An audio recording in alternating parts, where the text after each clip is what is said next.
Halo, Assalamualaikum warahmatullahi wabarakatuh. Welcome to my channel.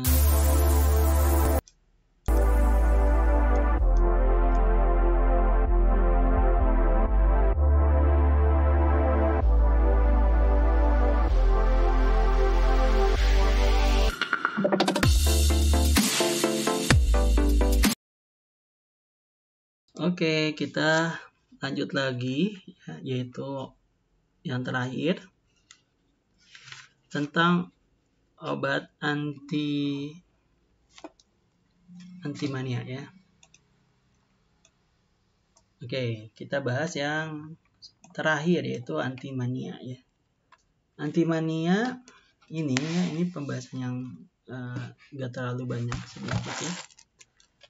Kita baca indikasinya ya, bahwa antimania ini indikasinya adalah untuk pemberian agen antimanik ditujukan untuk menstabilkan suasana perasaan ya, mencegah episodik manik pada gangguan afektif bipolar, lalu gangguan skizoafektif sama siklotimia dan depresi mayor ya.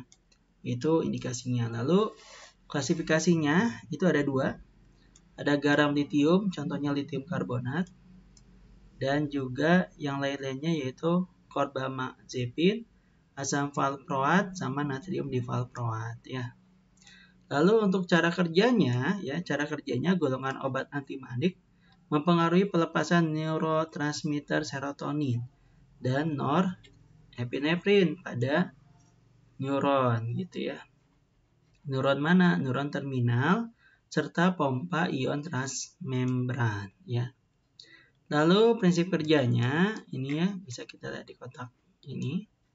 Tadi ada litium ya, natrium divalproat sama lamotrigin ya. Nah, oke, dosis obatnya, dosis terapinya untuk litium itu 1 sampai 1,4 ya.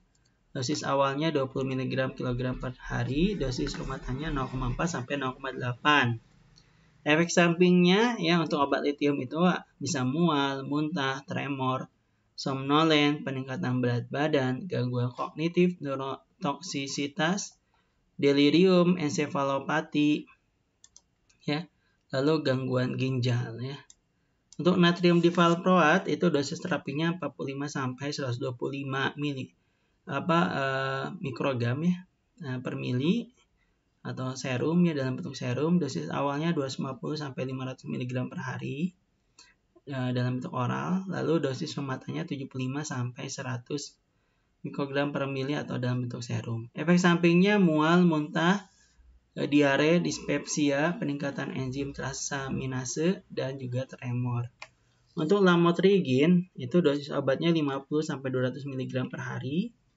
Efek sampingnya sakit kepala, mual, muntah, lalu ada pusing, mengantuk, terus juga tremor, ya, kemerahan pada kulit gitu ya.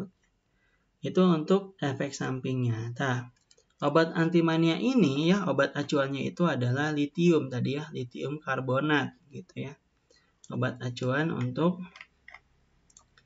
antimania ini gitu ya. Lalu antimania ini juga gitu ya, dosis anjurannya 250 sampai 500 untuk litium sendiri. Terus kita tahu bahwa penggunaan antimania ini indikasinya tadi ya untuk sindrom mania ya, untuk sindrom mania. Lalu butir-butir diagnostik sindrom mania itu sendiri ada. Yang pertama, dalam jangka waktu paling sedikit 1 minggu hampir setiap hari terdapat keadaan afek ya, seperti mood atau suasana perasaan yang meningkat atau ekspresif atau irritable. Jadi bisa dibilang ini kebalikannya dari depresi ya. Terus keadaan tersebut disertai paling sedikit 4 gejala berikut. Yang pertama, peningkatan aktivitas di tempat kerja, dalam hubungan sosial atau seksual, atau ketidaktenangan fisik. Yang kedua, lebih banyak berbicara dari lazimnya atau adanya dorongan untuk berbicara terus-menerus. Ketiga, lompat gagasan atau flight of idea, atau penghayalan subjektif bahwa pikirannya sedang berlomba. Yang keempat, rasa harga diri yang melambung seperti grandiositas yang dapat bertaraf sampai waham atau delusi ya.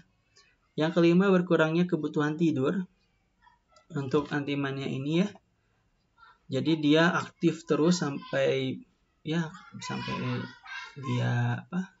nggak tidur karena aktivitasnya meningkat tadi dan dia berkurang kebutuhan tidurnya.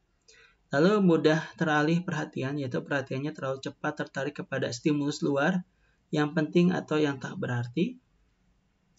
Lalu yang terakhir adalah keterlibatan berlebih dalam aktivitas-aktivitas yang mengandung kemungkinan risiko tinggi dengan akibat yang merugikan apabila berlebihan. Tingkah laku seksualnya secara terbuka, gitu ya, penanaman modal secara bodoh, mengemudi kendaraan mengebut secara tidak bertanggung jawab dan tanpa perhitungan.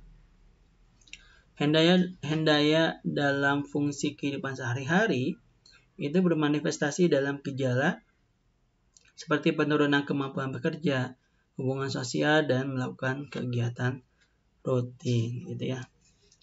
Mekanisme kerja tadi ya, tentang cara kerjanya saya tambahkan bahwa lithium karbonat ini merupakan obat pilihan utama untuk meredakan sindrom mania akut atau profilaksis terhadap serangan sindrom mania yang kambuhan pada gangguan afektif bipolar. Jadi untuk yang diagnosanya gangguan afektif bipolar maka menggunakan lithium karbonat atau masuk ke dalam kategori antimania.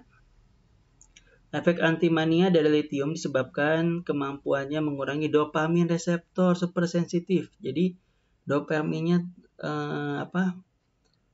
supersensitif ya, dengan meningkatkan cholinergic muscarinic activity dan menghambat cyclic AMP. AMP itu adalah adenosine monofosfat dan fosfoinositid ya.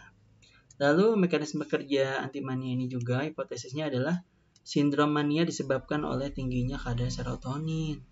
Jadi kalau misalnya terlalu tinggi kadar serotoninnya, maka sindrom mania ini bisa terjadi dalam tingginya kadar serotonin dalam cerna sinap neuron, khususnya pada sistem limbik yang berdampak terhadap dopamin reseptor supersensitif gitu. Ya, tadi dijelaskan efek sampingnya. Ya. Efek sampingnya ini ya, jadi efek samping lithium berhubungan erat dengan dosis dan kondisi fisik pasien ya. Jadi udah dijelaskan ya efek sampingnya ya. Mungkin gitu aja ya. Tadi mungkin ada ya tambahan lagi bahwa untuk tindakan pencegahan nih. Oke, tindakan pencegahan dari efek samping ini ya, tindakan pencegahan intoksikasi lithium dengan edukasi tentang faktor predisposisi seperti minum secukupnya sekitar 2.500 cc per hari. Jadi memang harus banyak minum ya, atau minum secukupnya ya, sesuai kebutuhan yaitu 2.500 cc per hari. Bila berkeringat dan diuresis banyak harus diimbangi minum lebih banyak. Mengenai gejala dini intoksikasi, kontrol rutin kadar serum lithium. Jadi perlu dilakukan juga ya kontrol rutin tentang kadar serum lithium. Oke, gitu aja, mudah-mudahan bermanfaat ya tentang obat antimania ya. Sebenarnya beres ya, dari mulai antipsikotik, antidepresan, antiansietas, dan terakhir adalah antimania. Mudah-mudahan teman-teman bisa dipahami dan mudah-mudahan teman-teman bisa terus belajar. Kalau misalnya ada pertanyaan bisa lewat kolom komentar. Terima kasih banyak. Sampai ketemu nanti. Assalamualaikum warahmatullahi wabarakatuh.